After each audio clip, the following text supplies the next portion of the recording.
Hello friends, my name is Fandral and today's video will be the first in a series that aims to guide you through all group content in the game.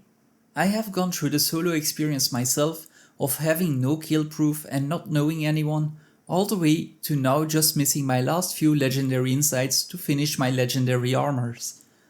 With this series, my aim is to get you going as well. We'll start today off with some general advice of things to take care of before we actually step foot into our first instance together. And the next videos in this series will aim to get you through Icebrood Saga Strikes, then End of Dragon Strikes, Fractals and one raid wing per week. The reason I have structured it this way is simple. Icebrood Strikes have the lowest barrier to entry and can be done daily. And the next logical step would be End of Dragon Strikes, because playing both of these will get you chances at Ascended loot drops, as well as crystals that can be spent on Ascended gear.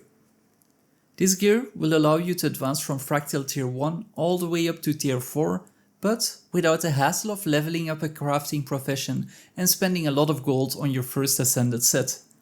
By structuring the videos this way, I'm somewhat contrarian to the current advice of just buying exotic gear off the trading post and jumping into your first raid blindly. But I am hoping that giving you this structure will grow your confidence in your own skills when you're being part of a team. And when I started group content, I also deliberately took it slow. I first cleared out all strikes and worked on fractals before diving headfirst into raids.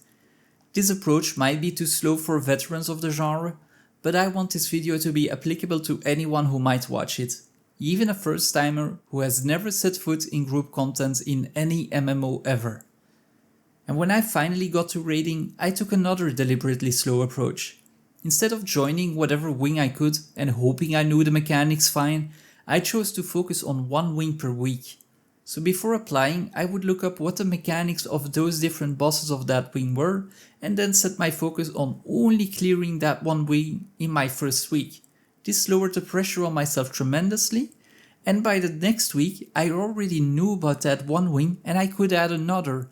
So in my next week I would clear 2 wings, and that's how I built up by pugging my way all the way to wing 7. Was it the most efficient method?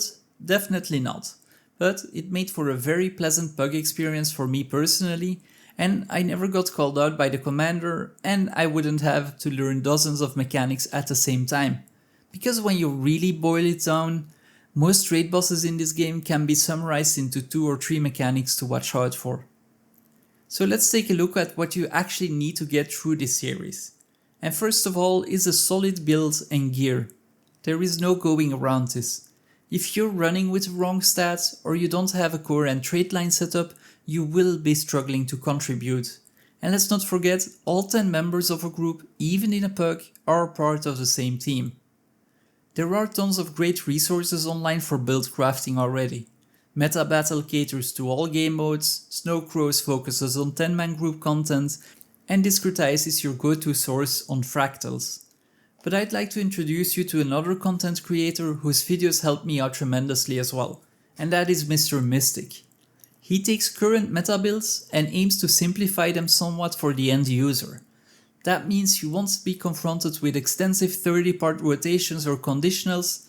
Instead, you'll know exactly what buttons to press when they're off cooldown just by remembering a few pointers.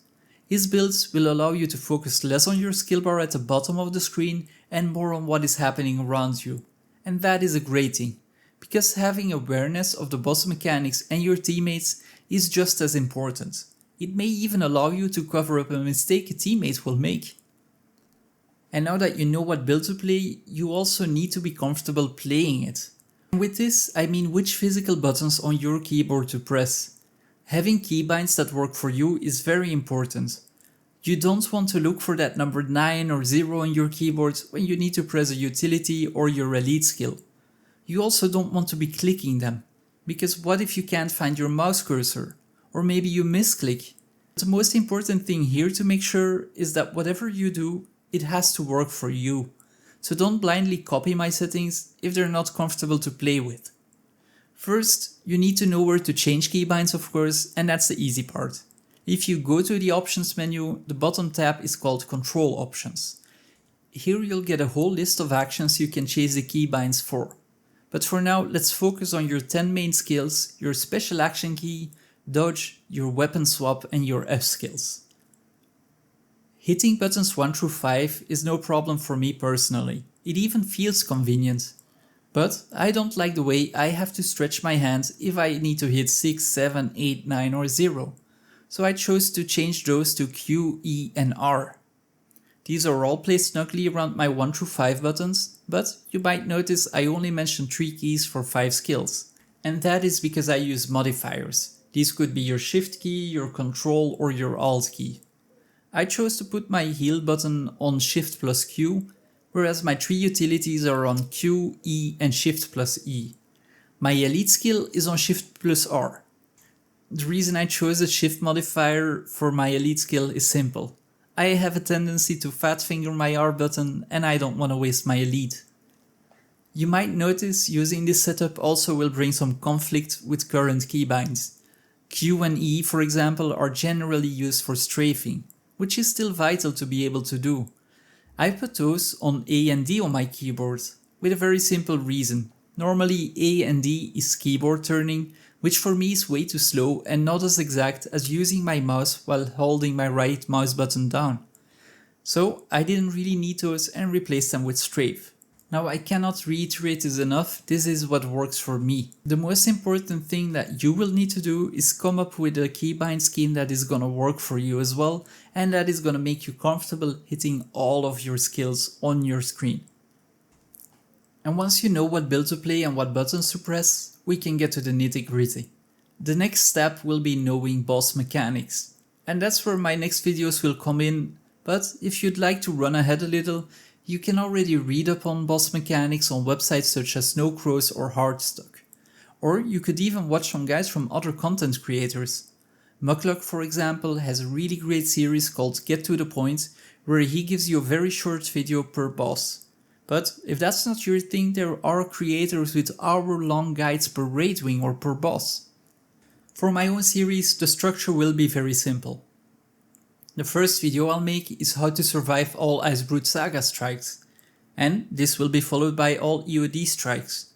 But before we dive into raids, I'll make an intermission video about Fractals. And in that video I'll also tackle the agony problem and teach you how you can clear at least tier 1 and tier 2 Fractals with only ascended rings.